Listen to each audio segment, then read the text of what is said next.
Connor, I think, expressed sentiments that many people can agree with. He came up to me and he said, "Is it over yet?" And I told him and said, "Nope, hadn't even started." So there's that. That's the thing. Your kids will keep you on your, will keep you humble. Isaiah chapter 40 is where we're going to spend the bulk of our time tonight, looking at the subject matter that we began this morning, in need of strength. And so as we began, we talked about the shortage of strength that exists, and just the very fact of it, the different areas and the way that it comes to us and the ways that we can experience it, and then the ways that it can sometimes manifest itself, different cries, different moments. And so where we're going to pick up tonight is we're going to look at the source of our strength, which is God. I know it is not a surprise, but I want us to dive more deeply into that as we work through this idea together.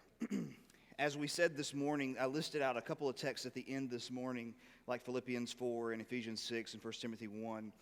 But the Bible is very clear that the Lord is our strength. Exodus 15 and verse 2, after the deliverance of the children of Israel through the Red Sea, the song of praise that was led begins, "The Lord is my strength." Psalm 18 and verse 1 says, "I love you, O Lord, my strength." And then all the New Testament texts we mentioned, and tons of others could be piled on top of them. And so where I want us to turn now is in Isaiah chapter 40, picking up where we left off when we discussed that in moments of difficulty, in moments of weakness, what we need to see, or who we need to see, is God. It's not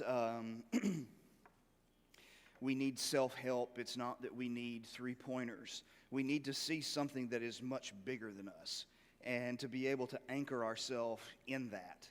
And as Hebrews would mention in Hebrews 6, that Jesus is an anchor for us because he's entered in behind the veil. With a reference to the temple and the tabernacle, he's gone in there, and he lives there and makes intercession for us there, and we have an anchor there that holds us in the midst of weakness. And so what we need to see is God. That was Isaiah's solution, or that was God's encouragement to the people. Now, Isaiah is something, if you're going with the Bible study plan we put forward at the beginning of the year, that's where we are for where we were last month and where we are this month, is looking at Isaiah. And it has its challenges. I will be the first one to admit that to you. I remember sitting in Isaiah class when I was in preaching school, 19 years old, and they're talking about this, and I'm going, huh? What did he just say? And they're like, well, he said this. And I said, why didn't he just say that? And of course, my teacher was as hard-headed as I am. He said, he did. And so it has its challenges. But one of the things that I have found to be so very true is that the books that force us to stretch ourselves and to dig the deepest contain some of the most consoling and life-changing truths. And in Isaiah, especially the second half, there are statements that God makes that are just, they're just phenomenal. We just sang one right here where, talking about the church, he said, engraven on your hand. That's Isaiah 48, 49. When God says, I haven't forgotten you. Far from it, you're engraved on the palms of my hands. I could never forget you. All of those statements come from there, and there are a number of great ones here in our chapter as well. So Isaiah has been called by many people a miniature Bible because there are 66 chapters and there are 66 books in the Bible. And when you look at the first 39 chapters, there's a lot of judgment and condemnation for the sinfulness of man. And in the second half of the book, 40 through 66, which is in totality 27 chapters like the New Testament, it's a message of hope for them in the midst of their difficulty and their captivity that's coming for them. Now, what's amazing about it all is that Isaiah is preaching about comforting the people and helping them return from captivity before they ever even go. Okay? What he's saying to them, he's saying to a group of people who themselves actually are never going to see captivity. It'll be their children and their children's children who see captivity and will lean upon the messages that are being given here. And so as we look at Isaiah 40, we're looking at God, and I want us to see three particular elements about it. His greatness is revealed. in this chapter. And the first one I want us to see is here in Isaiah 40, verses 1 through 11, and that is to see the gentleness of God. The gentleness of God. And so his gentleness is displayed in about 4 different ways. And so we'll begin in the first 2 verses where his gentleness is displayed in the fact that he comforts people.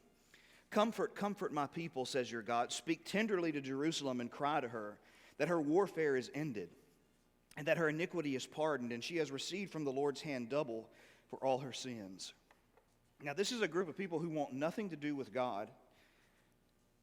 And this particular chapter opens up and he says what? The people who have hurt me the most, who have sinned against me the most,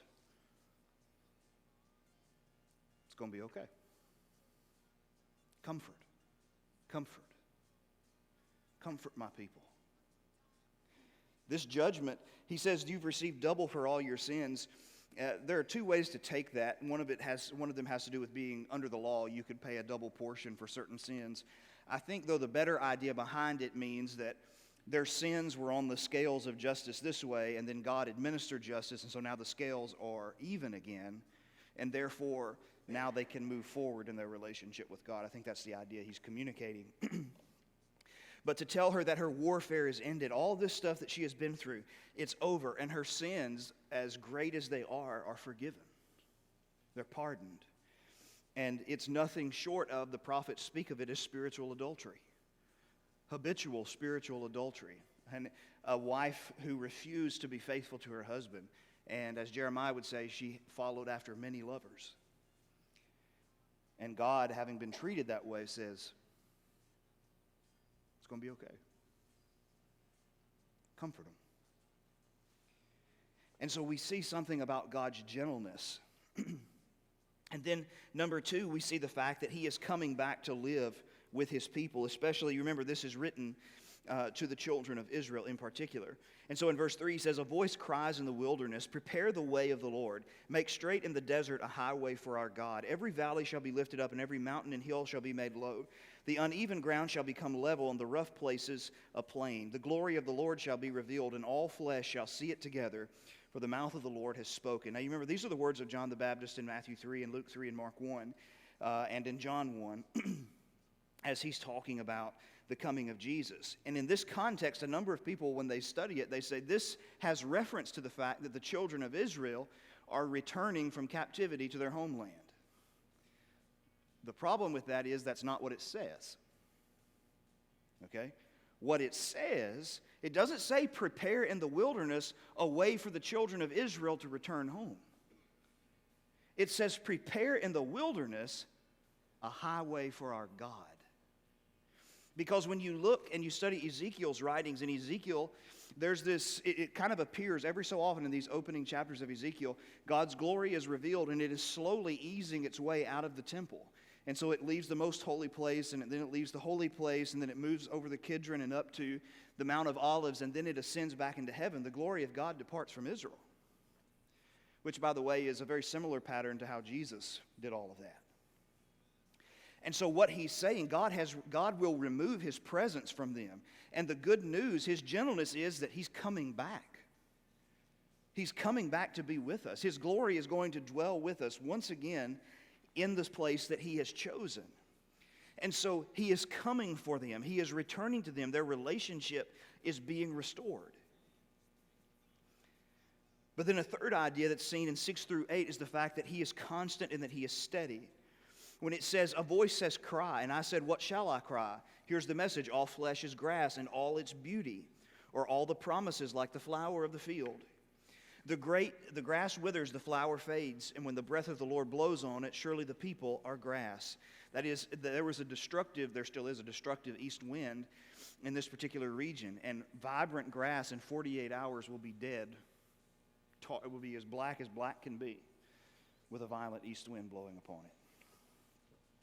So he says, the grass withers and the flower fades, but the word of our God will stand forever. These nations that are oppressing you by my command, you may think they're never going to fall. They will. I told you I would send you into captivity, and I told you I would bring you back. Long after they're dead, my word will still stand. And so we see God's gentleness and his care for us in the fact that he is constant. What God says, he does. Maybe not at our timetable, maybe not at the scale at which we would like it to be done, but he always keeps his promises. And that's, by the way, one of the whole reasons about faith in Scripture is that we're trusting God because God has proven himself to be trustworthy. He's proven himself to be someone in whom we can place our trust. God is not asking us to say, trust me even though you don't know anything about me. Well, especially for people in our age on this side of the cross, we look at it and we say, look at all the times God has proven himself. We know that. And so there's this constancy that he continues to keep his word. But really then we see the care of God in the words that follow. Go up on a high mountain, O Zion, another, of course, a synonym for Jerusalem, and herald of good news. Lift up your voice with strength, O Jerusalem. Herald of good news. Lift it up. Fear not. Say to the cities of Judah, here's what they need to hear. They just heard in chapter 39 that they are going into captivity.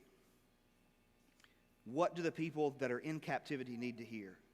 Say to the cities of Judah, behold your God. That's how you deal with moments of weakness. He's here. Look at him. Be reminded of who he is. Because it's so easy to forget who God is. In the midst of those difficulties, as we talked about this morning, where we start trying to view God through the lens, God is sitting here and we try to view him with a lens of our problems. And it gives us a distorted view. Instead of reversing that order, which we'll get to a little bit later. And so in his care, verse 10, it says, behold, the Lord God comes with might. His arm rules for him.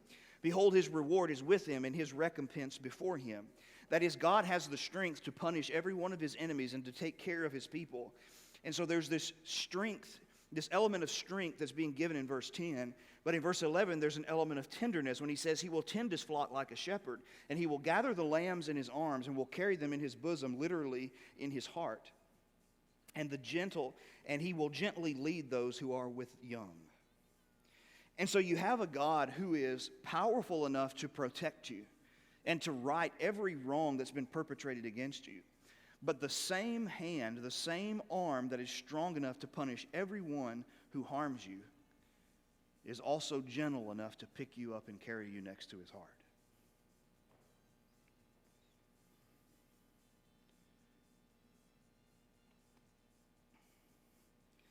When you're down in that moment, in that pit of weakness, you need that image.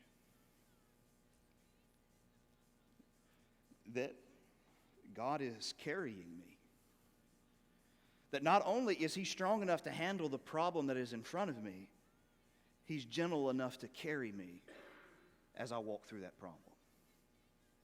And he will carry me. So first, he reminds them of the gentleness of God. The second thing he does in these long, this next long section of verses where he asks rhetorical questions, and it's kind of interesting how a question can penetrate and can do more than 1,000 statements. The question, by the time he's done asking these questions, you're kind of left going, what was I having trouble with again? So, as we look at his greatness, there are two things that he affirms in this process. One is that he is the Lord of creation. In verse 12, he says, who measured the waters in the hollow of his hand? The majority of our earth is covered in water. All of the oceans, all of the lakes, all the rivers, all the streams, every one of them, the hollow of his hand, this little thing right here, that's where he holds them.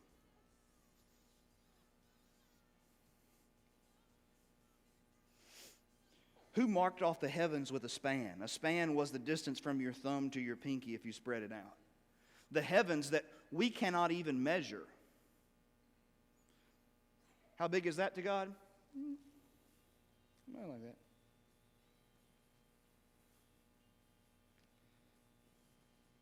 He enclosed the dust of the earth in a measure, and he weighed the mountains in scales and the hills in a balance. All the mountains in the world, he just takes them and puts them on one side of a balance. Says, weighs about that much. The image is that he can pick them up, put them on a scale, and put them right back. It's simple for him. Who has measured or taught the Spirit of the Lord? Or what man shows him his counsel? Whom did he consult, and who made him understand? Who taught him the path of justice and of knowledge, and showed him the way of understanding? Who taught God? The answer is quite clear, isn't it? Nobody. You can't teach him anything. He already knows everything. Anything, all the monumental discoveries throughout the years that we have made, and I'm all for them, believe me, I'm all for them, they were not news to God. None of them were. Okay, what about great nations then? Behold, the nations are like a drop from a bucket. So I'm standing here and I'm drinking and I just drop out just the smallest of drops that lands on my shirt. God said the greatest nation you can know, that's what it's like. America is great. But to God it's just a drop of water. Every nation that has ever been great, even at its best, at its height, is nothing but a drop of water.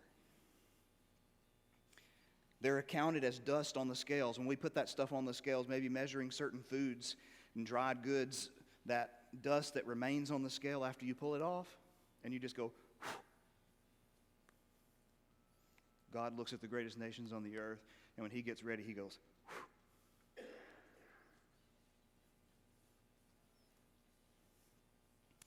Lebanon would not suffice for fuel. Those great cedars of Lebanon that people paid astronomical amounts for, that the temple was built with, and a number of different things, they wouldn't suffice for fuel, nor the animals in them would they be enough for a burnt offering. You couldn't make an offering big enough for him to try and pay him back. All the nations are as nothing before him. They are accounted as less than nothing and emptiness. Define nothing.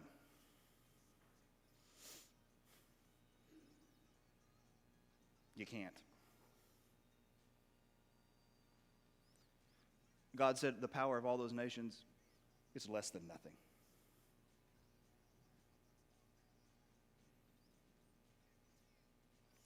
Then he asked this question in 18. He said, to whom then will you liken God, or what likeness will you compare with him? An idol? A craftsman casts it, and a goldsmith overlays it, and casts it for silver change, and he is too impoverished, for an offering chases wood so that it will not rot. He seeks out a skillful craftsman to set up an idol that will not move. Now this is spoken to a group of people who were very given to idolatry. You want to compare him to an idol? Okay, let's take the rich man's idol, overlaid in the best of gold. You want to compare God to something that is tangible, something that you can hold, something that you can put right here in time and space. Or if you want to be a poor man, you look for the type of tree that does not rot so that your idol will continue. Huh? You're looking for a tree that does not rot. That's your God? You have to maintain your own God? This is what Isaiah said. This is what Psalm 115 is about. They have eyes and they can't see. They have ears but they can't hear. They have mouths but they can't speak. They're the ones that demand that you carry them. The God of Scripture is the one who carries you. You want to go after all these other things? They can't do anything for you.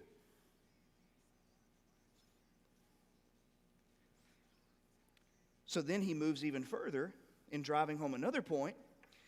He describes himself as the Lord over creation. Verse 21, he says, do you not know? Do you not hear? Has it not been told you from the beginning? Have you not understood from the foundations of the earth? It is he who sits above the circle of the earth, and the inhabitants are like grasshoppers, who stretches out the heavens like a curtain and spreads them out like a tent to dwell in, who brings princes to nothing and makes the rulers of the earth his emptiness. He sits upon the circle of the earth.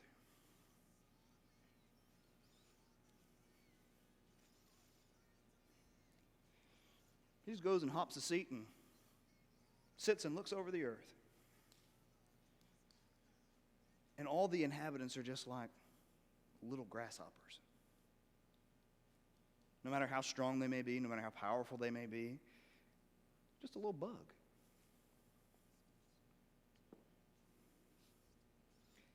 He stretches out the heavens like a curtain.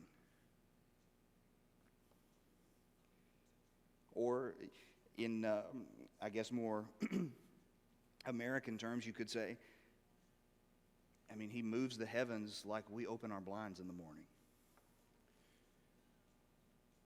How many of us go to our blinds and go, oh, this is going to be tough. I hope I can get this one open. You know, I really need to stretch.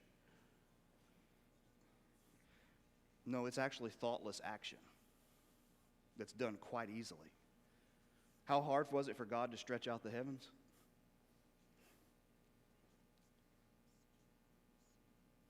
As hard as it is for you to open the curtains or the blinds in the morning.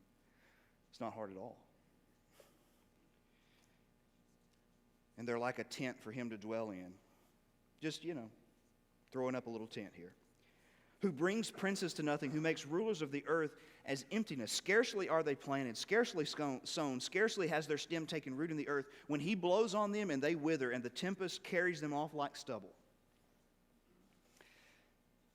The greatest people in the history of the world, whether or the greatest leaders in the history of the world, or those who are the most notorious leaders in the history of the world, whether they were good or bad, their reign lasted this long, and they're dead and gone.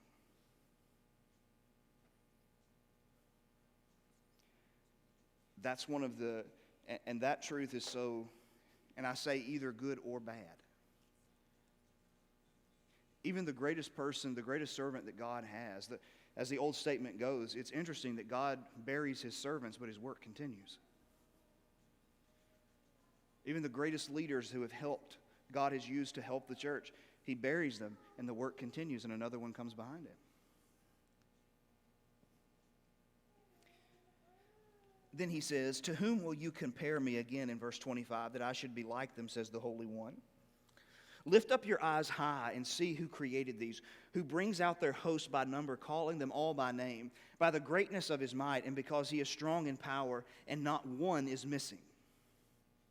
He takes out the stars. He knows every one of them, calls them by name, and according to one of the latest readings, and understand this is poetry. He's not literally giving you a discussion of the theology of God and the physics of how the metaphysical world, spiritual world works. It's poetry. It's driving a point. But when he's talking about the stars, the latest count that I've seen is that there's estimated to be 300 septillion stars. And to kind of put that in perspective, that's a 3 with 26 zeros behind it. If you took a second to count every one of them, you would die before you finished counting.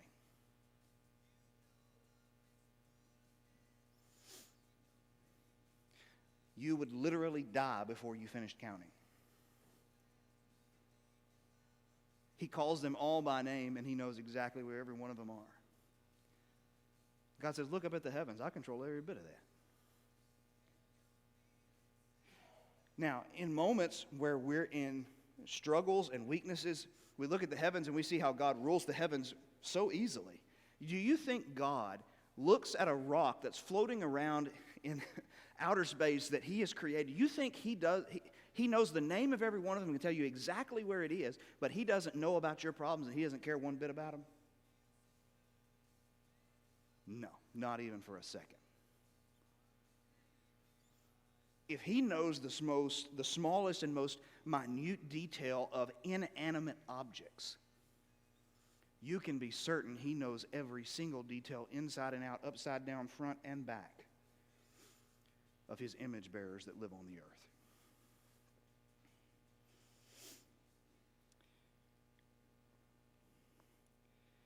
But then the third point that he makes is that God is a God who is giving.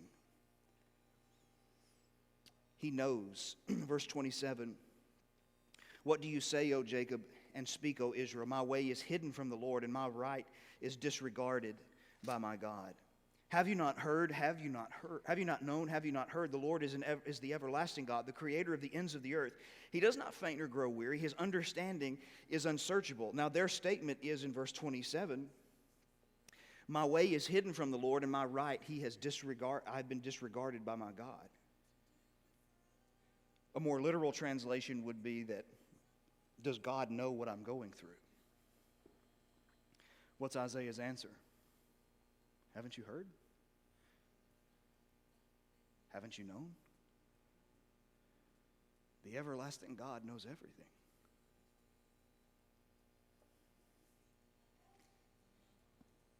And not only does he know, he will impart his power to them. Verse 29, he gives power to the faint, and to him who has no might, he increases strength. He infuses his strength into them. Some of that is, sometimes we want to know the mechanics of exactly how all this works. And to a degree, we can know some of it, but other parts we're never going to know. I think about one of the hardest Sundays I ever had. I had been in a meeting where I was blitzed the Wednesday night before.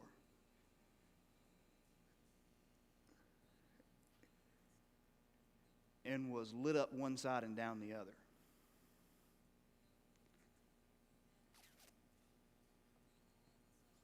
I mean, this is years later and just now getting to the point where I can talk about it in public.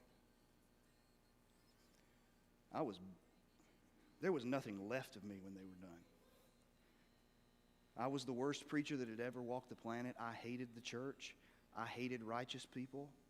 I didn't preach the gospel. What I was preaching was the philosophy of men. Those were things that I was told, that were not only told to me, they were yelled at me in a room. And Sunday morning, I have to get up and preach in front of all these people again. And those people who did that think that they've done nothing wrong.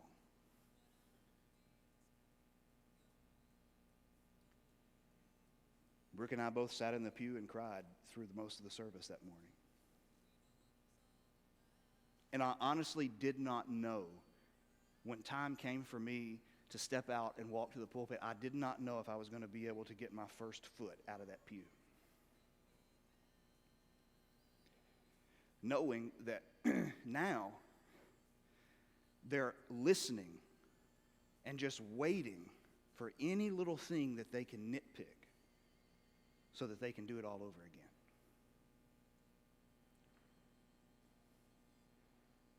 How do you step out?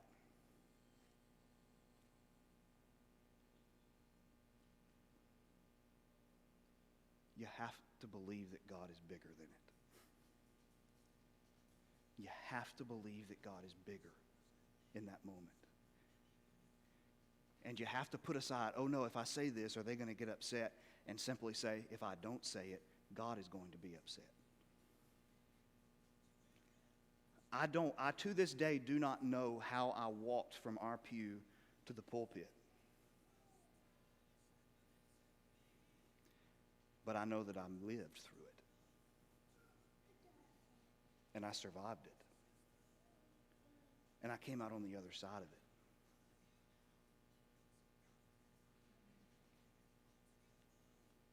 How did he do it? I'm not sure. But I can tell you one thing, I didn't do it. No way. God will impart that strength to us. And how he does it, I can't always explain that. But I know that he does it. And it exceeds, we can do things we never thought we could do. And in verse 30, he gives us this idea of it exceeding. He says, even youths shall faint and be weary, and young men shall fall and be exhausted. Even the most in-shape individual, they run out of their energy. But he says, but those who wait on the Lord shall renew their strength. They shall mount up with wings like eagles. The way that they fly and the aerodynamics, it reduces drag and allows them to fly to extreme heights. They shall run and not be weary, and they shall walk and not faint. His strength exceeds it, and he gives it to us. Now, very quickly, here are 4 suggestions. I don't know exactly how it all works, and there's nothing revolutionary about these things. You'll look at them and go, that's it. I'm not promising you a magical formula because one doesn't exist. But the first thing is to spend time in the study of Scripture. When we talk about the importance of studying the Bible, as we've said before, I don't want people to study the Bible because, one day it's kind of like a teacher in standardized testing, right? I'm not worried about getting to Judgment Day and God saying, okay, these are the places you preached, and I gave them a literacy test, and the numbers, I don't care about that. I'm not worried about that. We study the Bible because we want to know who God is. And as we understand these passages, when things hit us, you know what? I remember that text that moved me so deeply in Exodus 32 through 34 when God revealed himself to Moses in the cleft of the rock.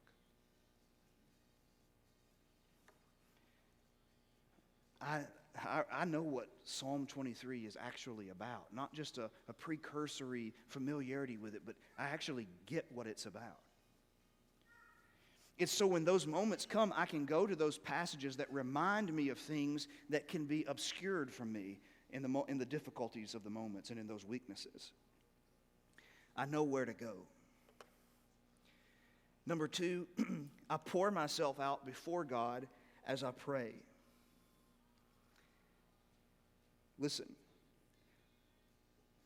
some people have this notion that God is somehow repulsed by our weakness. Actually, quite the opposite is true.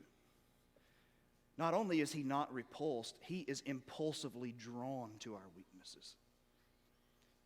The only time in the New Testament where Jesus described the status or the character of his heart is in the invitation of Matthew 11. And he described himself as gentle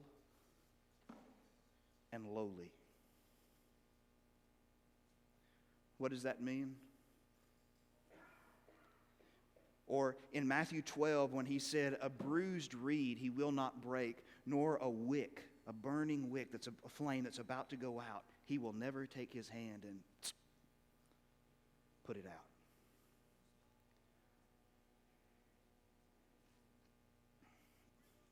And when I pray before God and I put those things in front of him, I deal with the emotions that I have. In study, I remind myself who he is. Number 3, there's something about community where we have a shared experience.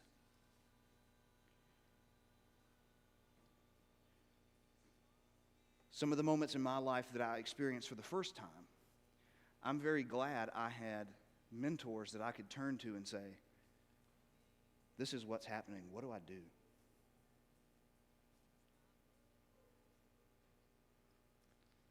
You've been through this. What do I do? This is Galatians 6 and verse 2, where we learn to bear one another's burdens, where we learn to weep together, and we just listen to people. Do you know when people say I can't really do anything in ministry, do you realize that one of the greatest ministries that the church actually needs is the ministry of listening? To have someone who will sit down and with sympathy listen to another person as they talk about their troubles. And anybody can do that.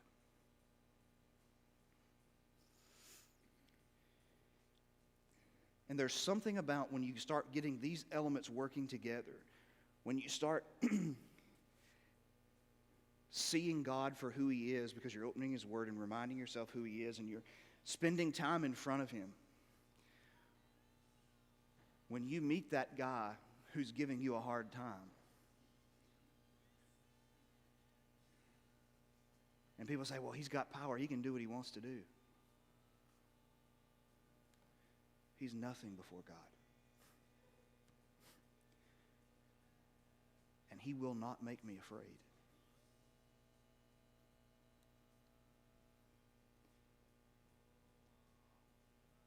will not make me afraid. This is happening. This is too big. It won't make me afraid.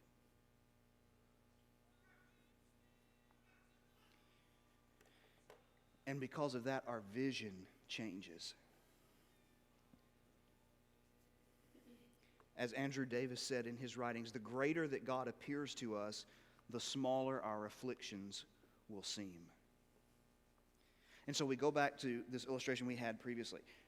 We have the tendency to, here's God on his throne, and we try and view him, and we put a lens over here, and we view him through our problems. And in those moments, what we need to do is flip the script. We need to stop viewing God through our problems. Can God help me? Does God love me? Blah, blah. All the things that our minds tell us in moments of difficulty. And we need to climb up toward the heavens and sit down with God on the circle of the earth and look at our problems with God. And all of a sudden our problems, I'm not saying they cease to be unimportant. They cease to be important. I'm not saying that. But you start to see them in perspective and go,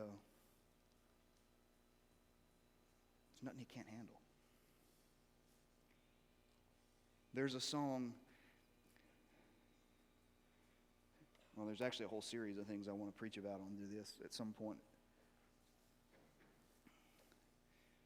about having childlike faith.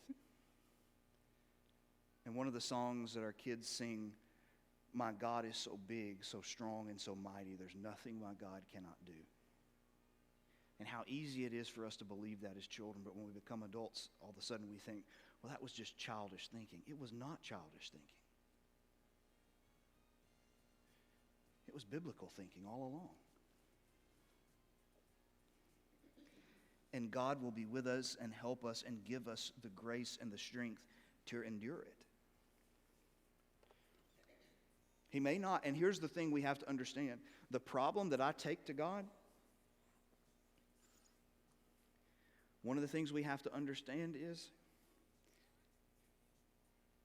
his answer to my prayer may not be taking away what is driving me down. His answer may be, I will straighten and strengthen your legs to bear it. That's what he told Paul. Paul said, I want the thorn in the flesh gone. And God said, no. I'll graciously help you, but I won't take it away from you.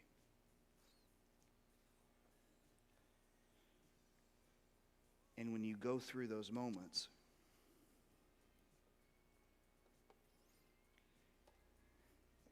these moments help balance us out so much. Because some people, they look at some people and we look at them and we go, they're so strong. You ask that person, are you strong? They just shake their head. Strong? No.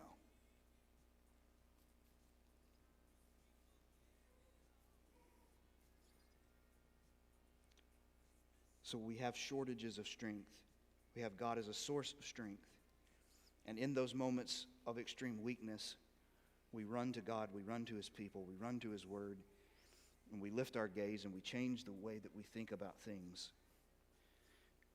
And God will help us, moment by moment, step by step.